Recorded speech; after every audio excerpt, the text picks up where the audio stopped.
My name is Jimwelsak G. Sagun, and today I'm going to tell you a brave and exciting story from the Bible. It's the story of a young boy named David and a giant named Goliath. A long time ago, the Israelites had a big problem. They were at war with the Philistines. The Philistines had a giant on their side. His name was Goliath, and he was huge. And he was over 9 feet tall, wore heavy armor, and had a giant spear. Every day, Goliath shouted, "Send someone to fight me! Ha ha ha! Your army is too scared!" The Israelite soldiers were afraid. No one wanted to fight Goliath. But far away there was a young boy named David. He wasn't a soldier, he was just a shepherd who took care of sheep.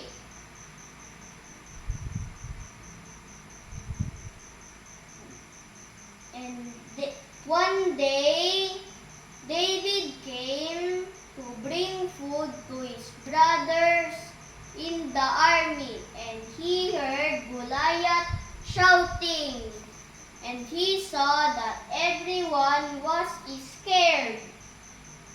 And David said, "Why is no one fighting him? I will fight him." The king said, "You're just a boy.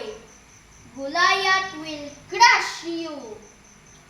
David said, "God help me fight lions and bears. He will help me fight Goliath too."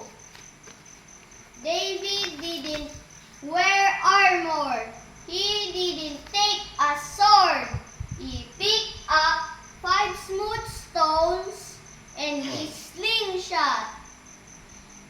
And then David walked out to the battlefield, and then Goliath laughed. "Ha ha ha! You think you can beat me with a stick and stone?" David said, "You come from with a sword, but I come in the name of the Lord." And then David put a stone in his slingshot and swung it around. Whizz, whizz, whizz, and let it fly. Zing! The stone hit Goliath right in the forehead. Boom! And then Goliath fell to the ground. Thud! And then David won. Everyone was amazed. And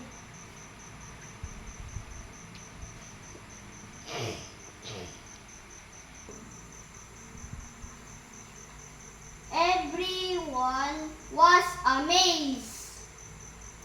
God helped a young boy defeat a big giant. David trusts God.